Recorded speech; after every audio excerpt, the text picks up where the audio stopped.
And I've unmuted you, Paul, I think. I'm trying to unmute you there, Paul. You have to unmute yourself there, I think. Yeah. All right. You got me? Yeah, you're on. There you go, mate. All right. All right. Well, hello, everyone. Paul Alcoholic. Thursday.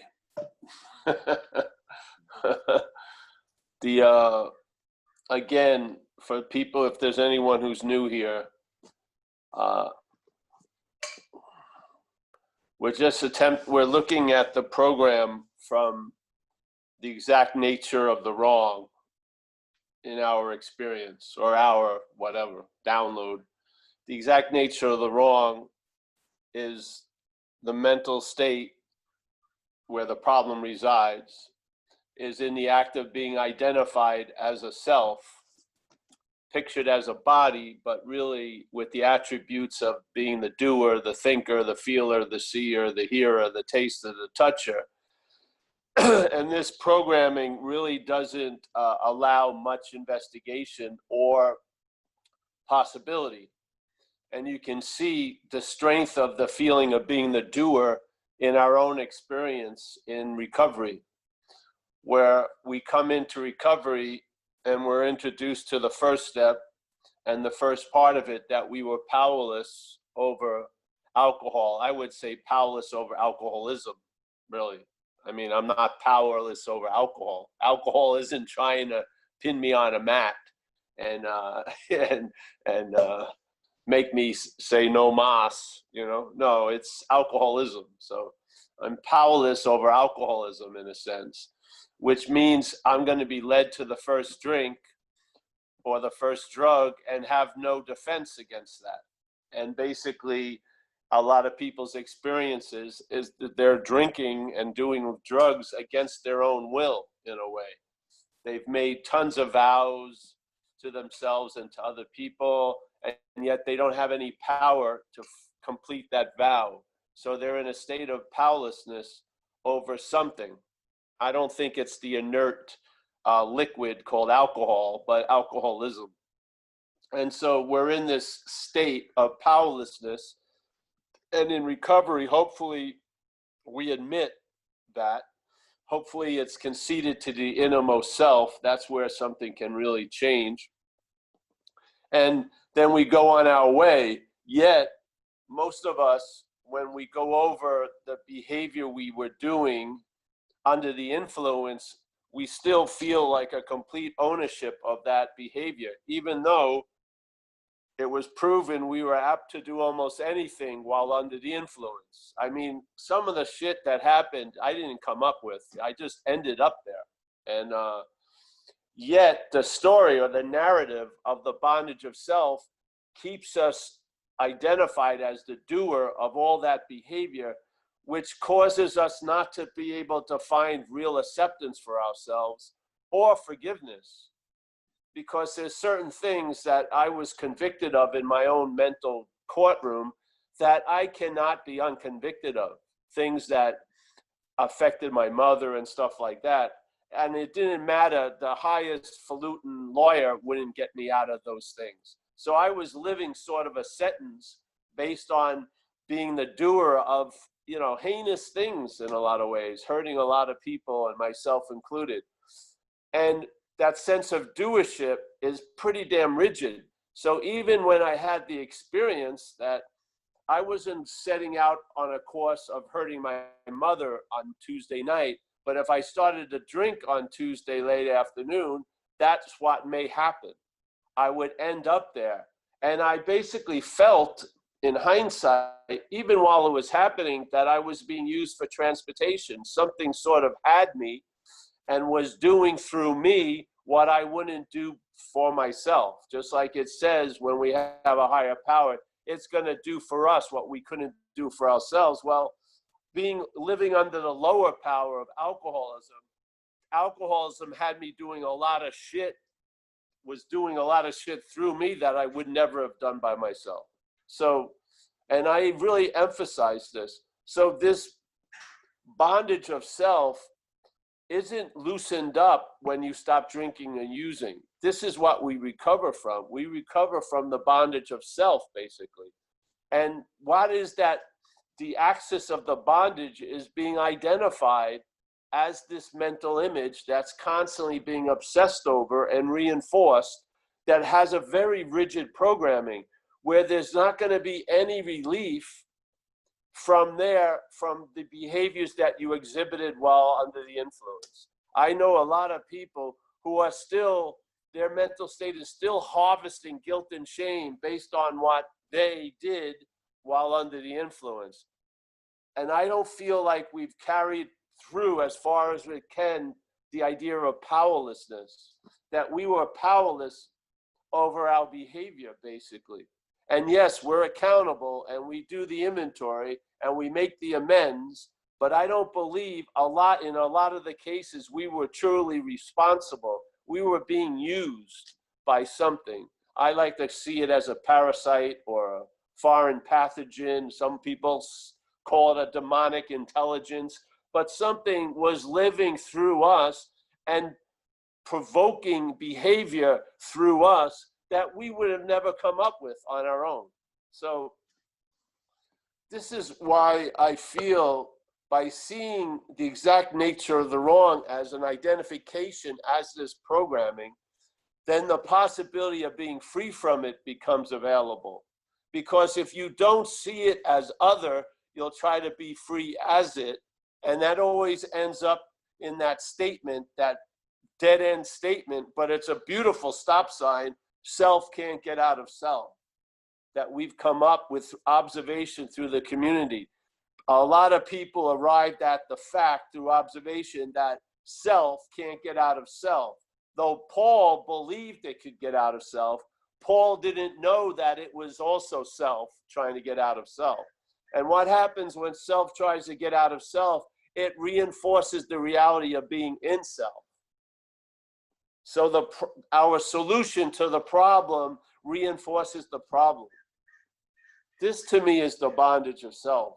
And that to me is the exact nature of the wrong, is the act of being identified with a mental image that's constantly being reasserted, implied, reinforced, and thought about quite a lot all freaking day.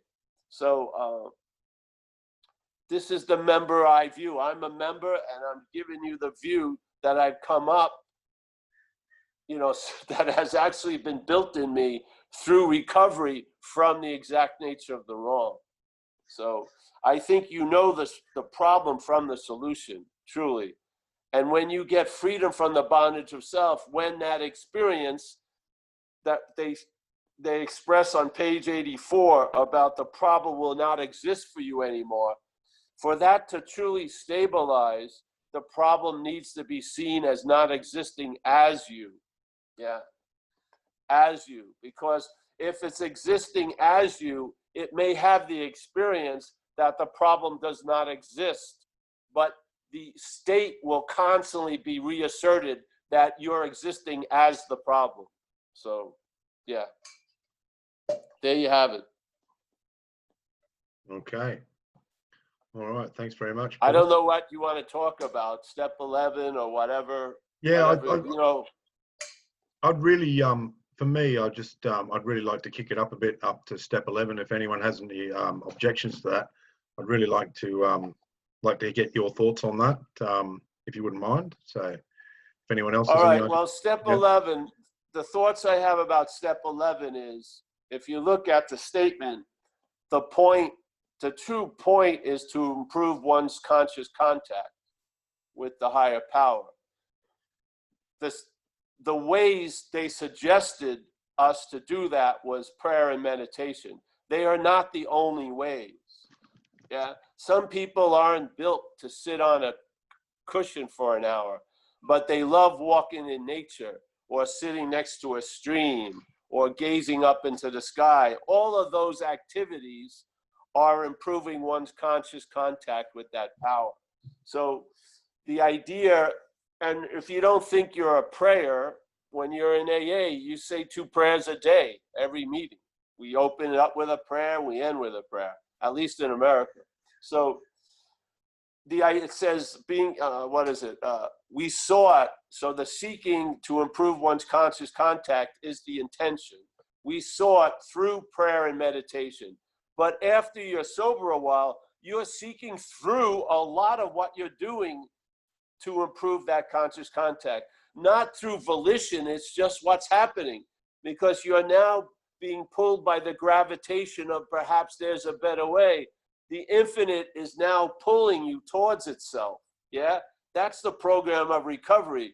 Leaving a failed system, which is trusting and being relied on a finite self, to trusting something infinite.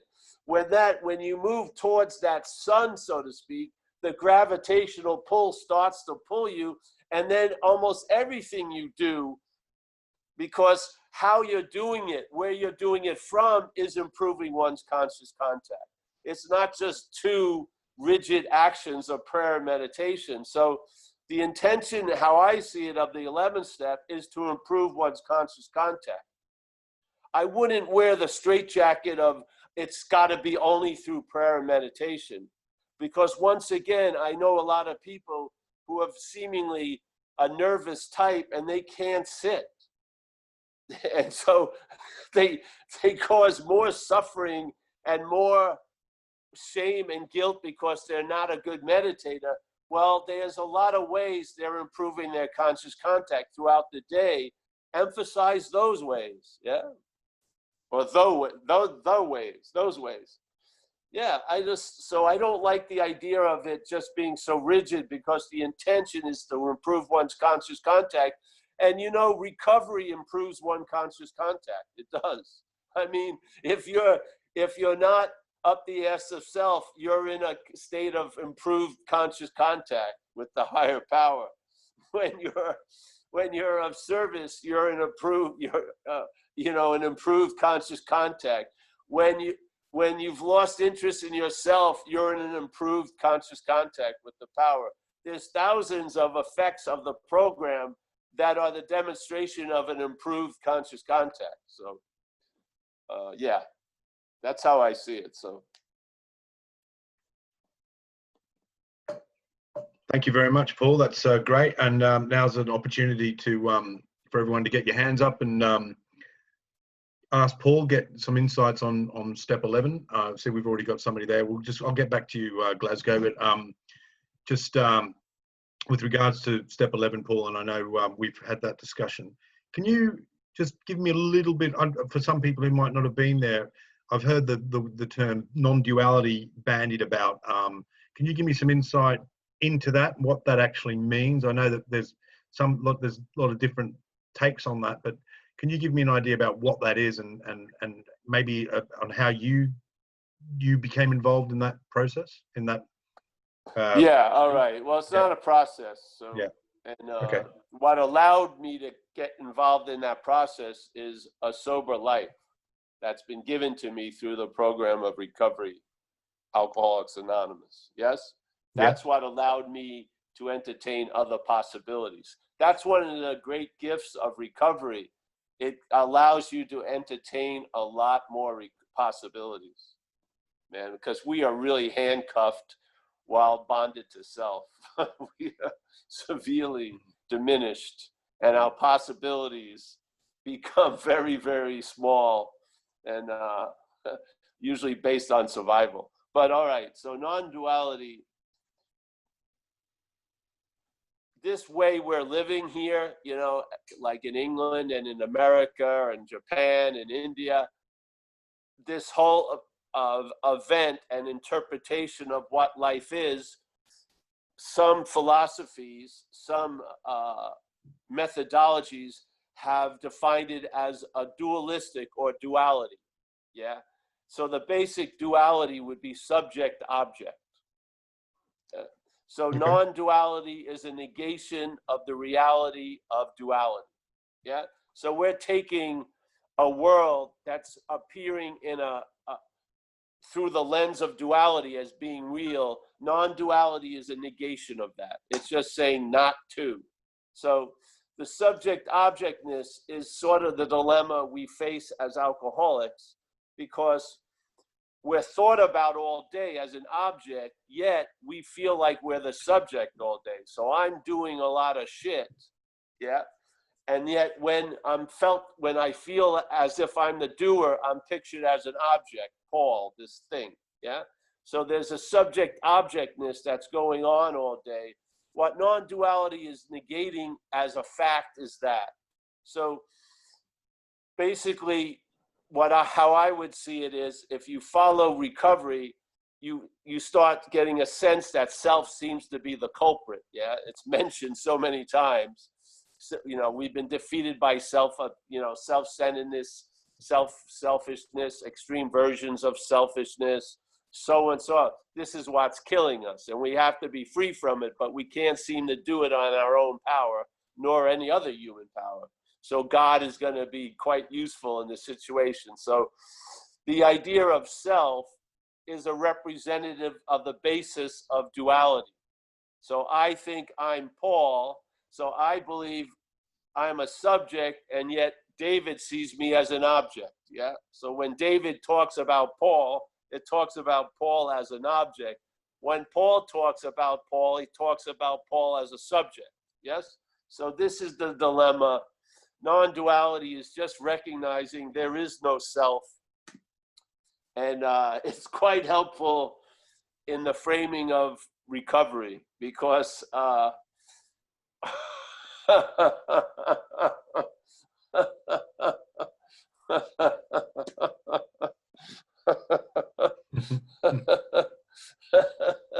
if there's no self that you are really obsessing over, then you'll lose interest in the obsession with self. Definitely. The reason why the obsession with self is so powerful is there's a belief in self. If that belief is questioned, or you start seeing it as maybe not being so, there's a loss of interest in the obsession with self. And that's where you gain interest in everyone else and into life and shit like that. So for me, the idea of non-duality just furthered the effects and crystallized the illumination of the program for me. That's all. Yeah.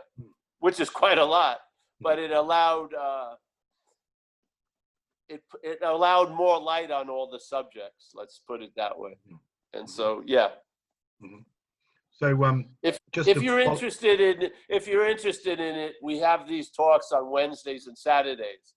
But if you're not, it's totally okay. Recovery is a perfect place to be, and then you'll see a lot of the stuff that you may call philosophies will be revealed to you as true if you just stay with recovery, is my view. So, yeah. Okay. Thanks very much. So, well, just a quick follow-up from me on that is, when you talk about the exact nature of the wrongs, and this is for people who, I guess who haven't heard that before, you talk about that. And I think Dave L, who comes in here, sort of says it perfectly. The exact nature of the wrongs is the fact that we get mesmerized or hypnotized by a self that doesn't exist. Well, yes, for sure. That's the whole dilemma. And then we live a narration based on self. So instead of, like, when you were a kid, really life was happening. Yeah. And then slowly it turned into an interpretation called life's happening to me. Yeah. Now the dilemma is, if you try to get out of that as me, that's more life happening to me. Yeah.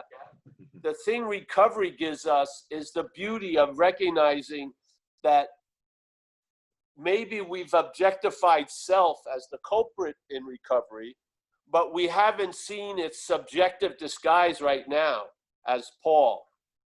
So still, self as Paul is still trying to get out of self, you see? So a lot of times when we come into recovery, we finally recognize self, all right? And so people, let's say they call it the ego. So the ego is what has defeated me, or self is what has defeated me. We don't understand that the root of the defeat of self is identification as self. So we may be in the identification as self, recognizing the objectification as self as the culprit. Yes? this is the whole view of non-duality, because we may be doing exactly what they warned us about. Self can't get out of self. That may be exactly what's happening right at this moment. Yeah. Mm-hmm. So, and the real relief doesn't come from vanquishing the objectified self. It's losing interest in the other self that's wanting to vanquish the objectification of self. Yes? Mm-hmm. That's where the real relief is, because of duality. There's not one self, there's two. Yeah? Mm. And we may come to see the one, but we may not be seeing the second one. Yeah? Mm. So the freedom from the bondage of self is basically just like you have two arms handcuffed to self. You get released from one, but the other one is still in place. Yeah.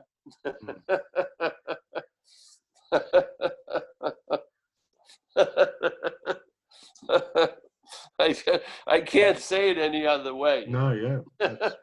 Yeah. It's I'm it's serious. Mm. This is so fundamentally, it's the pivot of it all. Yeah. Yeah. It's almost as if there's an aperture that we've been looking at life through. Yes. Recovery opens up that aperture. You start seeing shit that you weren't seeing before. Yeah.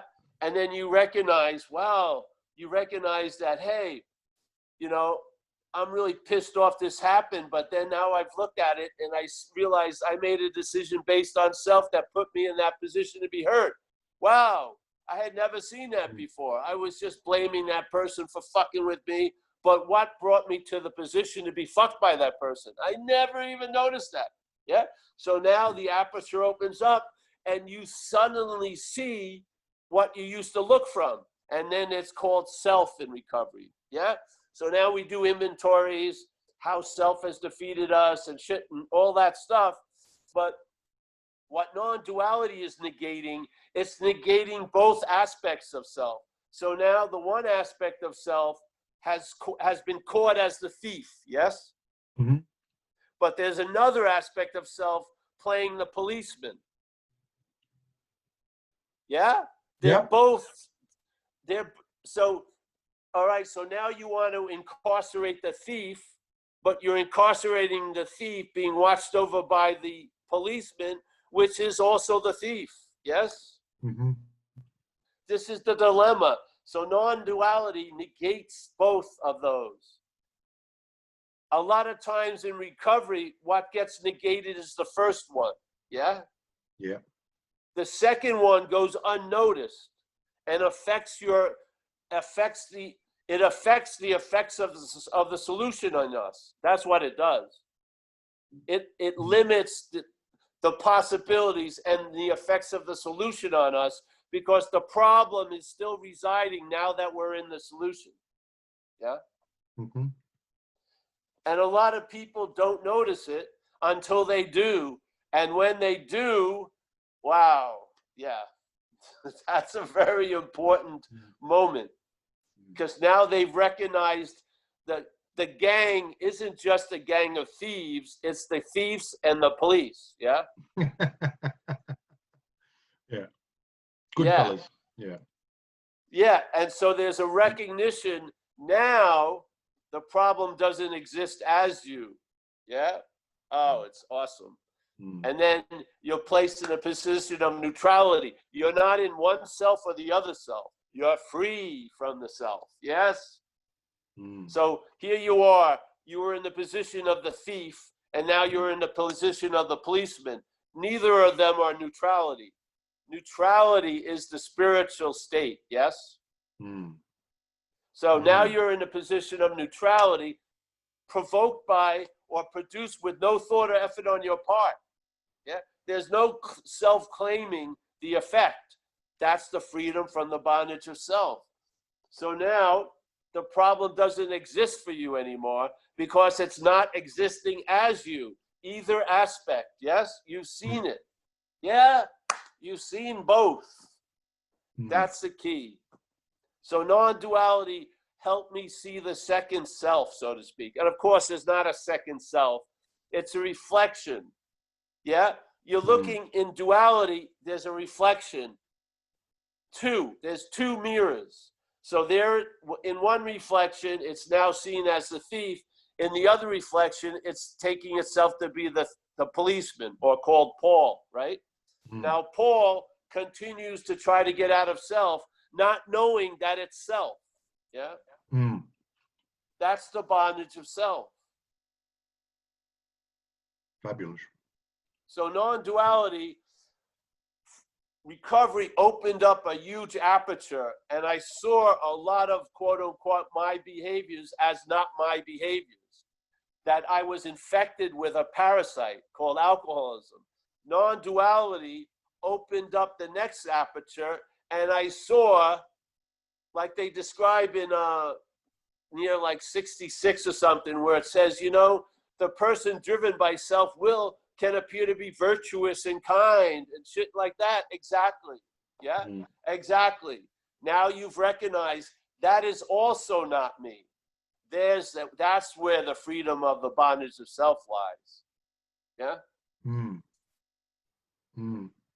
So non-duality allowed the possibility, hey, perhaps there's more to be revealed. And then more was revealed. Yes. So I finally saw the net that I was in. Yeah, it was Paul trying to get out of self, but truly it was self trying to get out of self. Yeah.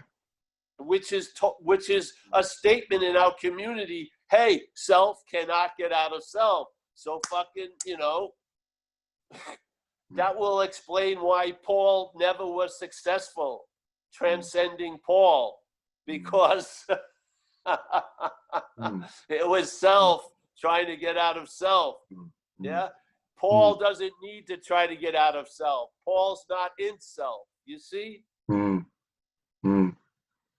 Paul's being out of self isn't a result. It isn't a consequence. It isn't a culmination. It's a fact. Yeah. I am not of self. Self is of the mental state. I am not of the mental state. I am of spirit, let's say.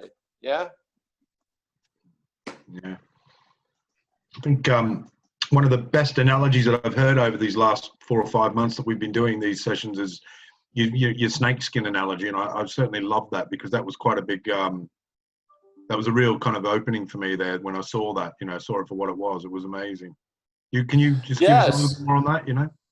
Yes, well, the snake story is simple. It's just every year the skin, there'll be a molting, you know, when the skin drops off the snake. The snake isn't molting. From a self-centered point of view, the self-centered point of view would be claiming to be the molter of the skin, which it isn't. The snake is going to molt every year. And so here's the snake and then the skin. And now the skin thinks it's the snake. So let's call the skin self. Yeah. So the skin believes it's the snake, but knows damn well it ain't, because the snake will continue when the skin falls off. So the skin starts talking to the snake as the snake, and tells the snake, don't go out in the sun. Watch out for that rock. You know, buy a lot of moisturizer. You know, keep the fucking skin on for as long as possible. So from the skin's point of view, the molting of the skin is fucking Armageddon. From the snake's point of view, it's great, because the skin's a little bit bland, yeah? It's got a lot of rips and tears. It's running into rocks and shit like that. And it's making life traveling heavier, harder. So when the skin falls off and the new skin appears, it'll be more attractive to the female snakes. It'll travel over rocks smoother. It's a big win for the snake to have the new skin. But from the skin's point of view, which it's yelling like through a megaphone, do not lose the skin, because the whole story would collapse when the skin fell off and the snake continued. the self would be seen as what? As a foreign fucking installment, as a foreign pathogen that you've been living for and as until it falls off. This is the point, yeah? The head, what's talking to us as us, ain't us. It's the skin, yeah? We're the snake. Yeah. In that analogy. Yeah. Yeah.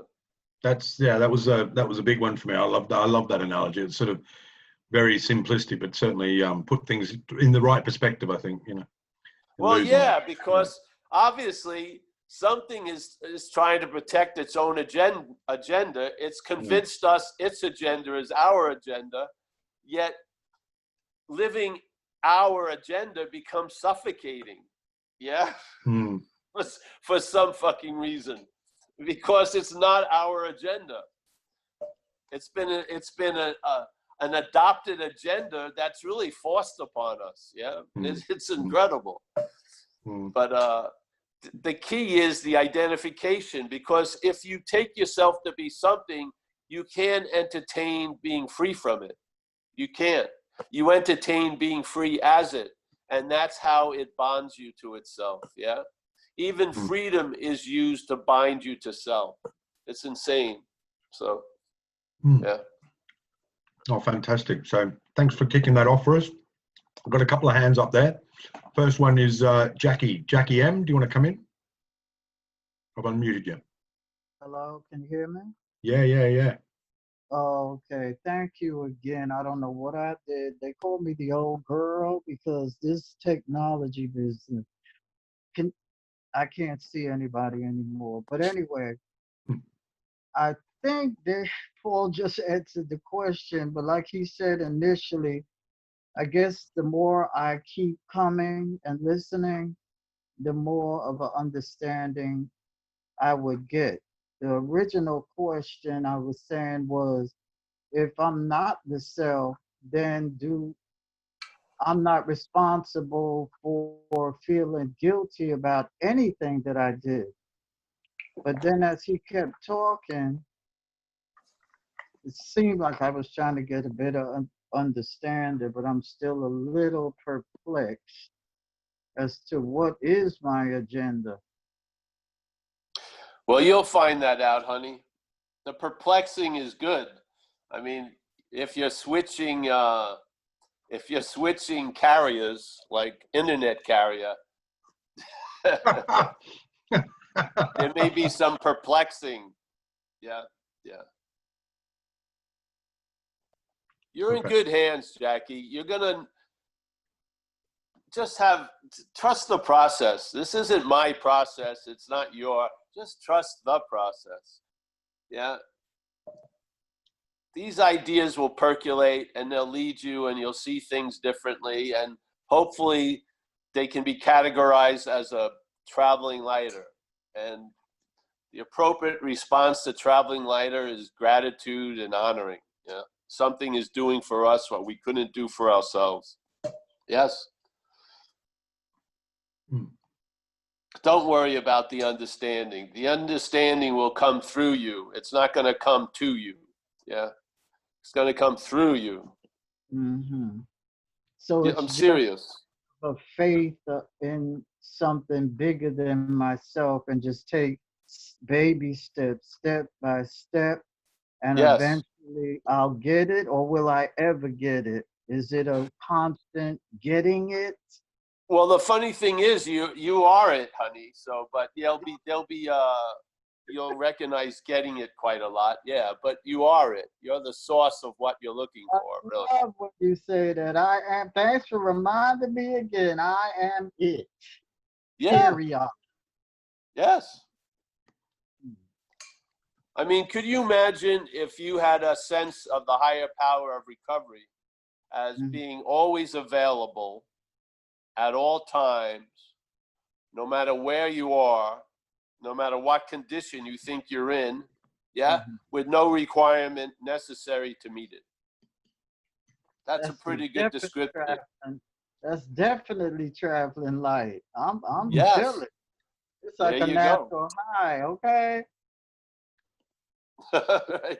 All right, Just Jackie. floating like that baby on your website, the Zen Yeah, yeah, yeah. website. Mm. Well, I yes. appreciate you, Paul. I really, really do. I know there's a lightening up. I guess just naturally so and logically so, having been dealing with parasites all my life, my own parasites, obviously. I just have. I'm in the process of untangling myself, I guess. Yes. Well, remember, you and I aren't doing the untangling. Something is Okay. doing it for us, yes? Just to Okay. keep allowing it, yeah. Okay. Yeah. I love Don't say y'all. the operation is finished. Let the doctor tell you when it's finished, yeah. Better way to go. Oh, thank y'all. I really appreciate y'all for having this outlet. Great. Well, that's why we do it for it. It's for you, Jackie, and me, and David, and anyone who's available to the idea. That's why it's being put out. Yes. And hear me when I say, if I didn't have a life, I would definitely be on every time you speak. But unfortunately, yeah, unfortunately, every time I want to get on I'm either involved, family came in from out of town, just different scenarios. But do know that when you don't see me, it's not like I'm not missing it. All right, Jackie. Yes. Okay. You're a All right. lifetime member of Zen Bitch Slap. Okay. Hallelujah. There's no dues or fees. Okay. Yeah. All right. No free Thank you. T-shirts. Yeah. Thanks, Jackie. No free T-shirt. No free which is a once in a lifetime offer. That's amazing. Yeah. Hey, Paul, we just had a question on Facebook from somebody I know in the northeast of England, from Newcastle upon Tyne, Geordie Emma Macbeth, and asks, so bondage of self is the ego, isn't it? Question mark. You know, I don't like that term, but just however it helps you seeing the narration in one's head, go with it. Yeah. The thrust of it is to see what you're not as other, finally. Yeah. Instead of resting in the assumption that it's you all day. Yeah. Yeah. So if you want to, if the ego works for you, fine. More will be revealed. So yeah. Great. Okay. And before I go to Leah, a friend of mine, Hillary from Florida, asks, when I get cut off in traffic, how do I not take that personally? Well, just realize it's not you that's taking it personally. Okay. Realize that. Ask who is it that's taking it personally. See if there's what you think is, or what you take to be Hillary. Ask it. Ask it to show up. Who is it that's getting pissed off at the people in the other cars? Well, it's Hillary. Oh, well, who is Hillary? Let's find out if there's anyone home. You'll see. Yeah. Hillary is an assumption. Hillary is an afterthought. Hillary is the product of the mental state claiming every fucking thing that ever goes on, that it comes in contact with, to imply there's a someone there, you. Yes? So there's, what really happens is there's agitation towards other drivers on the road, far out, yeah? Why does the agitation constantly imply it must be you that's agitated? That you is the manufacturing of self. That's what it is, yeah? It uses the chaos on the road to once again emphasize the one who's experiencing the chaos on the road, Hillary, yeah? Hillary, Hillary, Hillary, 24/7, yeah? That's why. So if you need a skillful mean, you know, this too shall pass. Say the serenity prayer, whatever. It matters where you're at. If your house is on fire, I'm not going to say there is no house and there is no fire. I'm going to tell you where a pail of water is. when the fire is put out, maybe we can sit down and question why it seems that you, Hillary, are at so many fires. Maybe Hillary is the fire starter. I don't know. Let's find out. Yeah. But the idea we're trying to present is there is no Hillary, but you need the skillful means to deal with the appearance of Hillary. So the serenity prayer, God grant me the serenity while I'm driving. Yeah. To accept the things I cannot change. It's perfectly apropos for, having a conflict with traffic. I mean, it's a perfect prayer.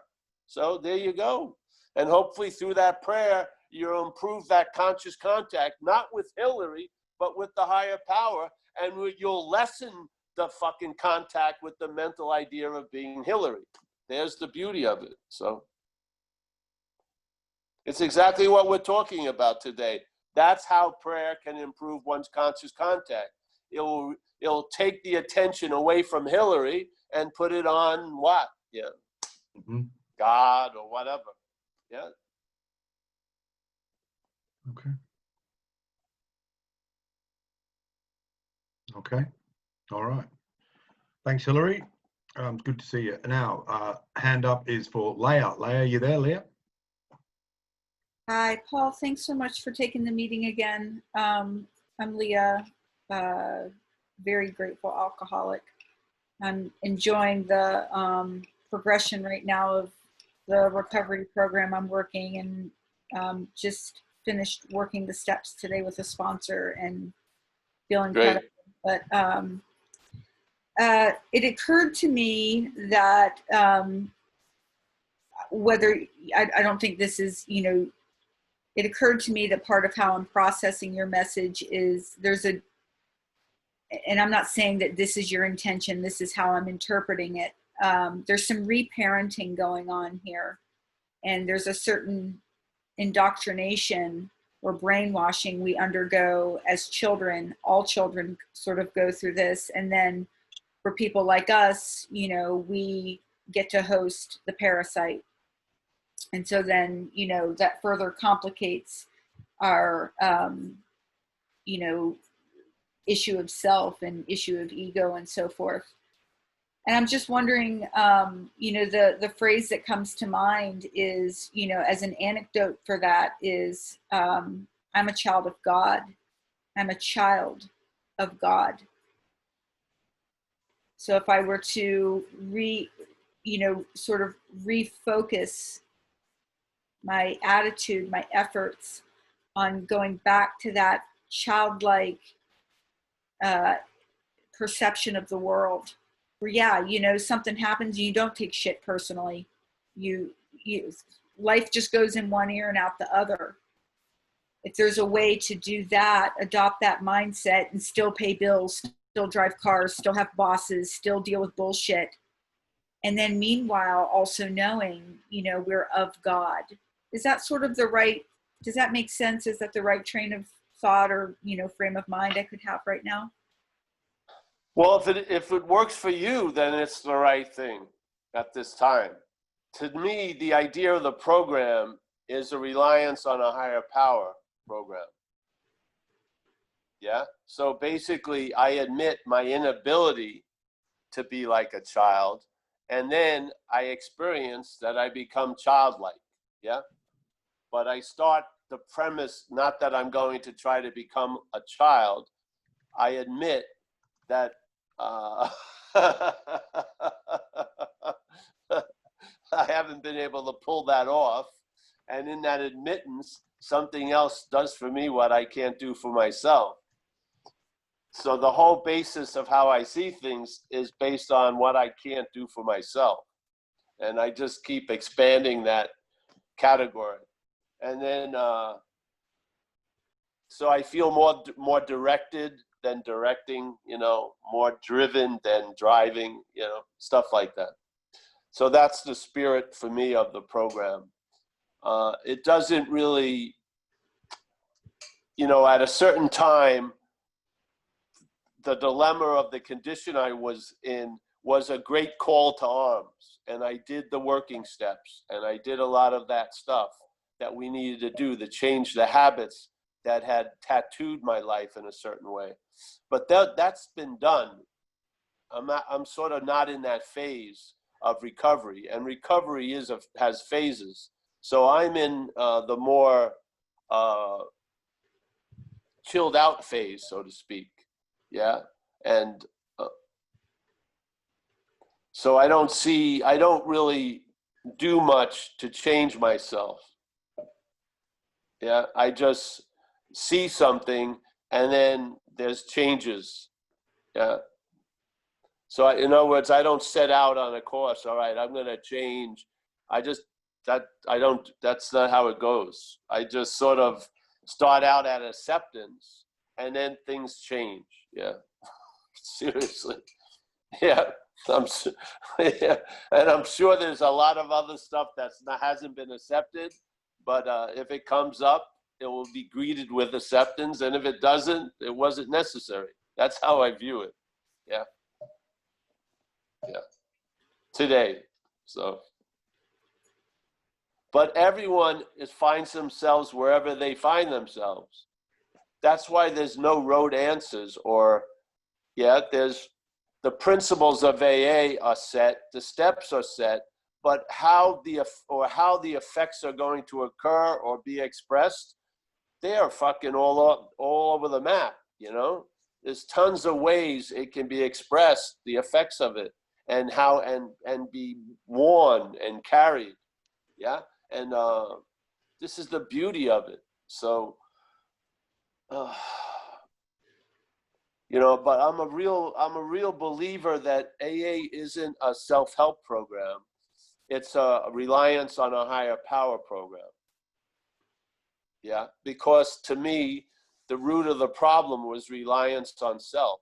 As it says in our fear inventory, he asks us the question, why are we in so much fear today? Let's say I'm in fear of not being more childlike today. Why would I be in that fear? Isn't it because there's self-reliance? So I'm relying on myself to become more childlike, and I'm in fear that I'm not going to succeed. Why? Because I haven't most of the time in all my other endeavors. So so there's a perfect diagram there. So that fear is coming from self-reliance. So I'm not going to rely on self in my desires or my hopes to become more childlike. I'm going to rely on God in the hopes to become more childlike. That's basically it. Yeah. It's just a different flavor. So the fear, when it comes up, usually always brings me to the habit of relying on self, because self-reliance is basically the genesis of fear. I mean, mostly mental anxiety. Fear is a valid emotion, but what people are calling fear is really mental anxiety most of the time. And that's being provoked and sustained by reliance on self, to me. So, and reliance on self looks a lot of different ways, like I'm going to do this and I'm going to do that, you know? And so I see the whole premise of the statement in AA, which is fear is an effect of self-reliance, really. And if I want to outgrow fear, it would be wise to sort of outgrow self, so to speak. Because they're sort of like an equation, yeah? The obsession with self sort of triggers a rise in anxiety. The losing interest in self triggers a precipitous drop in anxiety. You're onto something. You've just recognized what's tipping the scales all day is self. Yeah. So, yeah. I hope that was helpful. Paul, I want to say thank you. This has been invaluable, and I'll keep coming back. Really, truly. Thank you. Great. Thank you, hon. Yeah. Thank you. Okay. Next is Walter. How are you, Walter? You have to unmute yourself, mate. I'm on. There you go. You're on. Okay. Paul, good evening. That was the best explanation I ever heard about duality, the thief and the policeman. I wonder, you know, I'm a lifetime spiritual seeking. I'm an addict. I'm out of the alcohol. I get into it. I went through all the steps. Actually, I fit in any 12-step program there is. So read the scriptures once again and again. And well, you know, now I wonder, as a child, I was already aware of this thief and the policeman thing, you know, totally irritating, blocking me, not able just to repair my bicycle because it was in the way. And then indeed, the alcohol was a big relief, you know? Yeah. Yeah. And then the spiritual seeking. And there was also a relief, the how you call it, the word epiphanies or something. I never heard the word before. And then somehow, you know, it seems that the spirituality itself became an addiction. Yeah. You know? Yes. Rereading, and then again, deep in the alcohol. And well, like the book says, it became worse and worse, you know, when there was a period of drinking. The hospitals, the institutions, the whole shice. You know, years of meditation, years of sobriety, reading needs to get out there once again and once again.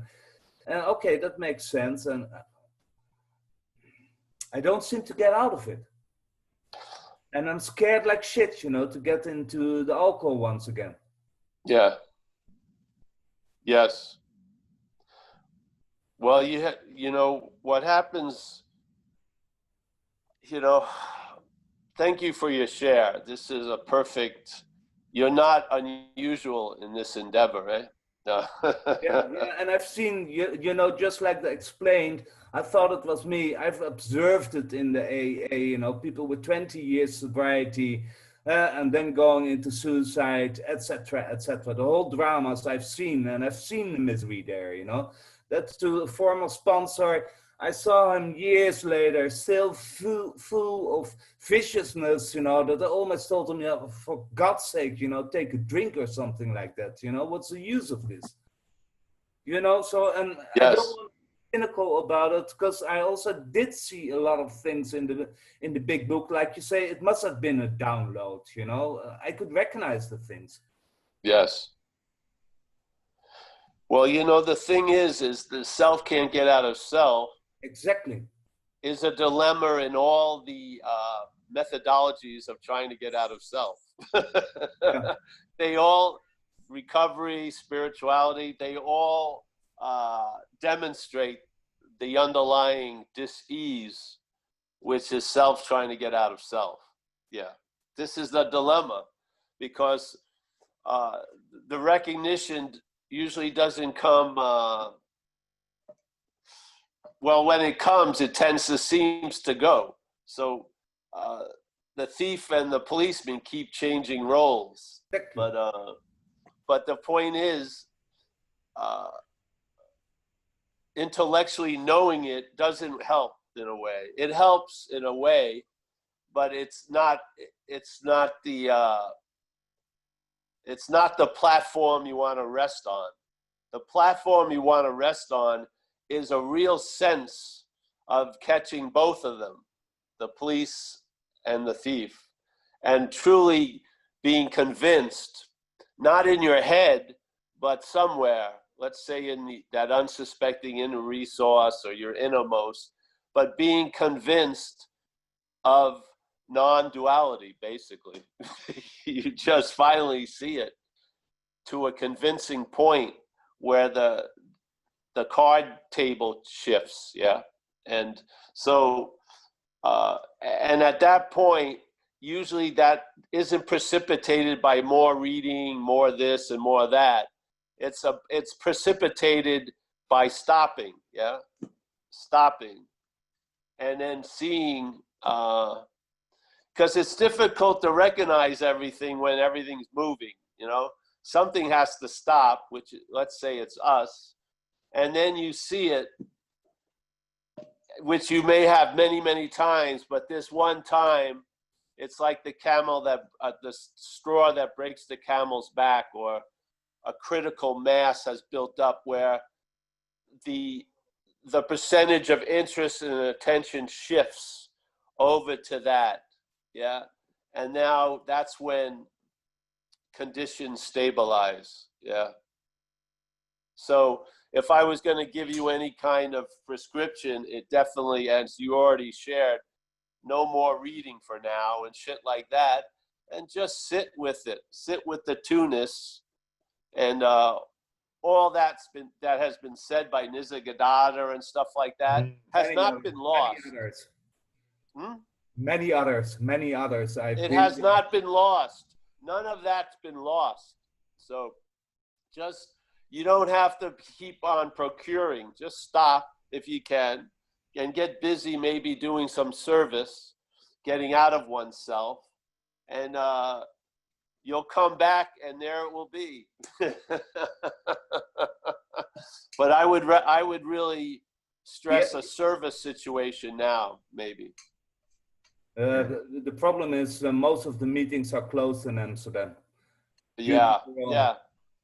Well, but this is what I'm also surprised about it. So I've got somewhere, found a very serene spot at the lake. You know, yesterday I was sitting there, you know, just some waves, some rocks, and suddenly I see it. There appears all the pictures, all the surrounding, without any language. Yeah, totally peace. You know, quiet, no mind. You know, and then. Is this it? Yeah, this is it. And then the mind starts chattering again. Hey, what the fuck are you doing? Today I went there again, you know, I'm at the moment, I have the luxury to do it, sit that, and expecting again, wanting this again, but it didn't appear, you know. See, but you're not expecting it. That's the head, you see. You're not gonna vanquish the head as the head. You're not. You come to terms with it. And there's an acceptance, yeah? It's going to show up after the fact, yeah? So the fact is, oh, I was sitting on the lake, there was no language, no describing, everything like that. But as time goes on, it shows up again and implies that it was the one that was sitting on the lake. So when you sit on the lake the next day, it's waiting to get its fucking outcome, which is, I want to have that experience again. And once again, self-will fails you, and it can't produce the goods. Yeah, you're not that. It's gonna do it. It's mechanical. I think you've wasted a lot of time trying to kill something that never even existed. Yeah, it's just an activity, a mental activity. You can live a huge life with it still on. You can. I do believe I wasted a lot of time. No, you haven't. All that time is being put to great use. You're here right now. So how can you say you wasted a lot of time? It's all been put to good use, everything. The head is what's trying to give it like a value or a lack of value. This is duality. Yeah?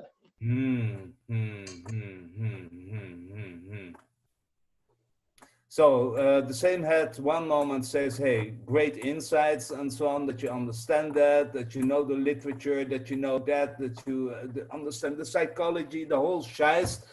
And other time the head said, what a fucking loser you are, you know? Yes, you're neither of those. You're neither of those. Exactly. You're neither of those, see?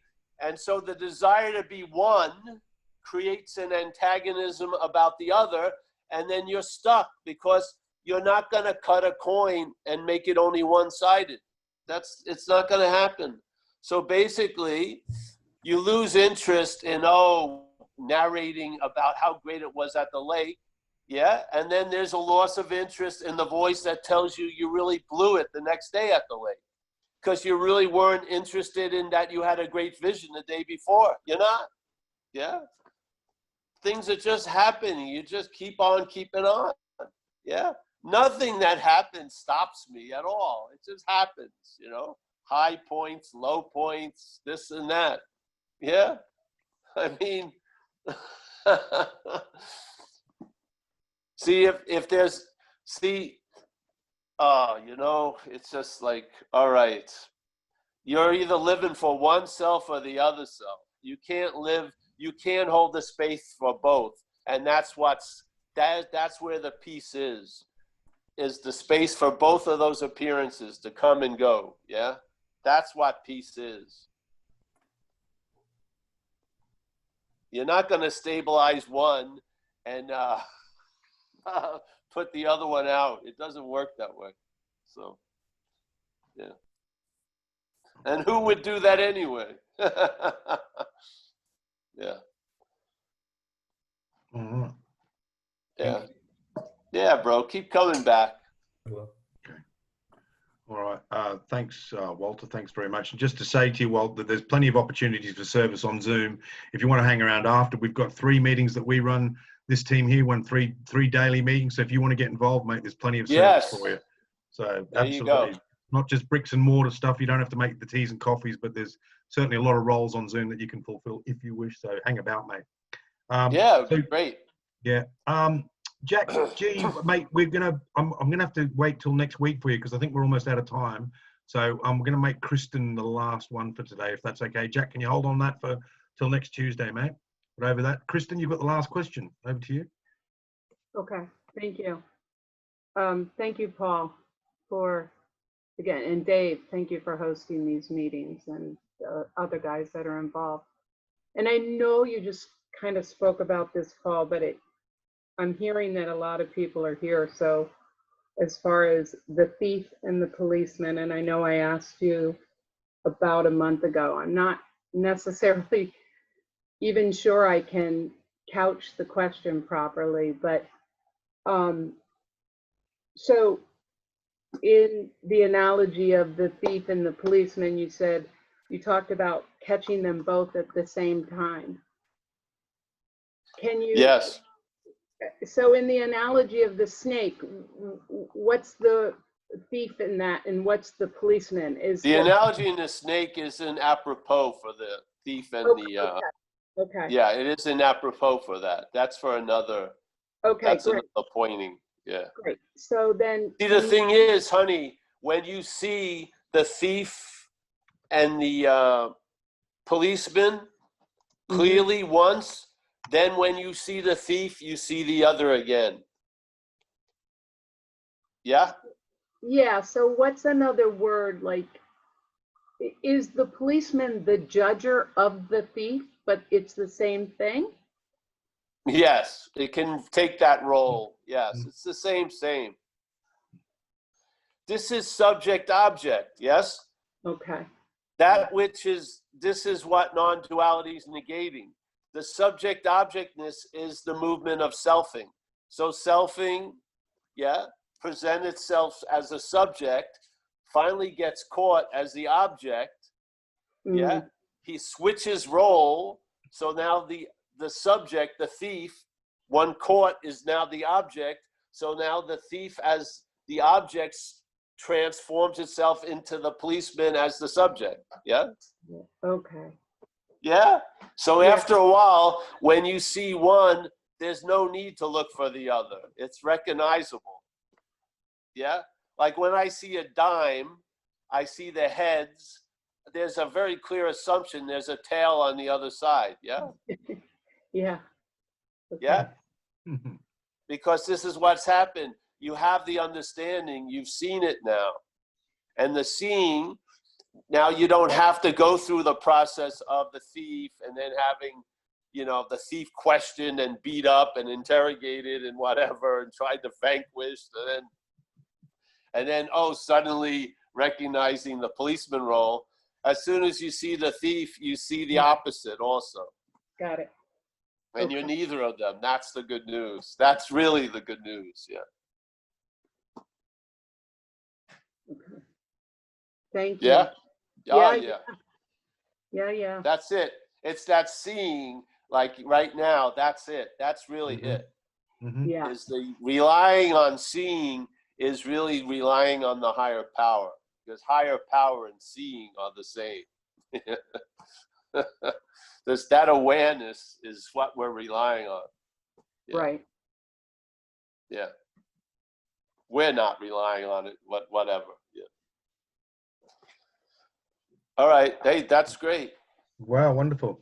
Thank you very much, everyone. So just a reminder, if you really like this, you can really get into his Paul's satsangs on a Wednesday and Saturday. I thoroughly recommend them. I've got so much out of them myself. And his zenbitslap.com is where you can find the Zoom rooms for that and all the details for the times and stuff, no matter what time zone you're in. All the details will be with that. And with that, Paul, do you want to say Hey, David, Yeah. I just want to point out, we've all been in the deep end of the pool today. Yes. Yes? Mm-hmm. Yes. Recognize that, please. Mm. Don't you have that feeling? It's been remarkable today. It's been wonderful. The subject objectness? Yeah, definitely. There you go. That's the thing. That's what non-duality negates. That's what it negates. That which is just assumed to be real with no fucking questioning. You've now seen the dynamic of it. Fucking far out. So the judge, the policeman, and the thief are all the snakeskin. All of it, yes. Yeah. They're all Yeah. yes. Yeah. Yeah. It just bounces from one point to another. It's not a multifaceted thing. It's a duplex. Yeah. Yeah. It just goes one to the other, one to the other. It has, different length of robes and shit like that, but you'll recognize it. All the judges will be the judge, and all the thieving will be the thief. Yeah. Yeah. Mhm. Yeah. It's not about having to recognize it every time there's judging and thieving. You've now recognized it in a broad level. Yeah, it's great. All right. I want to say goodbye I don't have any pictures on I'm using the phone again. I've given up on the iPad. So we see, I see Julian, I see Leah chilling out again. That's good, Leah. David. We got Elena, she's up, and Adam. We got Kurt and Linda. Fantastic. We're at Kristen. We got, there's Lebowski. Lebowski has been missing for a while. Hopefully you haven't been bouncing any bad checks at the supermarket. All right. I'll buy you some oleomargarine if you need to. I'll get you a case. We got Chris. Chris is there. Chelsea, nice to meet you, Chelsea. Walter, nice to meet you, Walter. Mika, pleasure. Let's see, Mike Z, the main man on the United States side. Paul, he's got another one of his wardrobe specials on today. That's nice. Roy.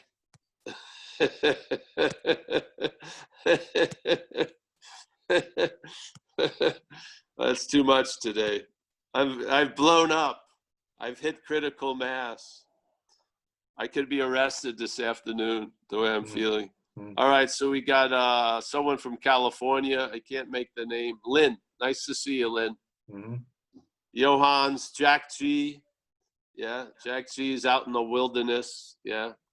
He's chewing like a hard nut he found in a bush. Hopefully it's not poisonous. We got Helen. Helen, very nice to see you again, Helen. Jackie, take care, and take care of your family. They're an invitation also. Mickey, fantastic. Yeah. Avstang, I've missed that one. Vicky, Michael, Stacy, he's got the mask on. Thank you, Michael. Yes. We got Oshun and Hillary. Nice to see you, Hillary. Randy, CJ, Kate, Emily, Sukai, and then I get into some just emojis. So, all right. Oh, there's Sukai again. I'm just going to say goodbye. Thanks so much. See you later, Paul. Go to the website. It's a beautiful website. Dimitri and Julia did a great job. And thanks, Dave. I look forward to seeing you guys soon. See you later. Right. See you, Paul. See you I'll Saturday. see you All right. Thank you, Paul. Saturday, Wednesday, Tuesday, Thank you. Thursday. The website Thank looks great. you. Super cool. Bye. Bye-bye. Thank you. Thank you. Thanks, David. And thank you. Good to see you. Was that Kurt? See you Can't later, get- Kurt. Yeah, can't see you, get Carrie. on. Dave. There it is.